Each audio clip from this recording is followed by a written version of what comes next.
ये कहानी दो बच्चों की है जो एक गांव में रहते थे, जिसमें एक 6 साल का था और एक 10 साल का था। दोनों बहुत अच्छे दोस्त थे, शोले के जय और बीरू की तरह।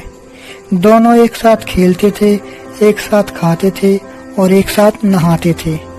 और एक दिन वह खेलते खेलते गांव से बहुत दूर निकल गए और जो बड़ा बच्चा था वह कुएं में गिर गया और जोर जोर से चिल्लाने लगा और उसे तैरना नहीं आता था। और जो छोटा बच्चा था वह अपने आसपास देखा, लेकिन उसे कोई नहीं देखा जिसे वह बुला सके मदद के लिए। फिर उसकी नजर एक बाल्टी पे पड़ी जिस पे रस्सी बंधी हुई थी और फिर उसने एक सेकेंड भी बर्बाद नहीं किया और उस बाल्टी को कुएं में फेंक दिया और उससे बोला, पकड़ ले इसे। और उसने पकड़ा और वह छोटा बच्चा जो कि 6 साल का था खींचता रहा, पागलों की तरह खींचता रहा और उसने अपने दोस्त को कुएं से बाहर निकाल लिया।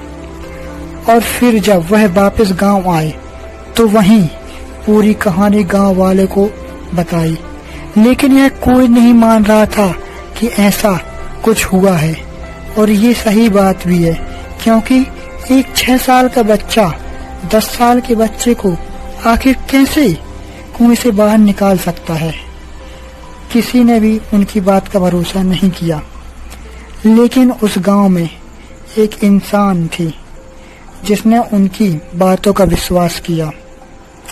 सब गांव वालों ने कहा, ऐसे कैसे हो सकता है? एक 6 साल का बच्चा जो ढंग से भरी हुई बाल्टी नहीं उठा सकता, वो 10 साल के बच्चे को कुएं से बाहर कैसे निकाल सकता है?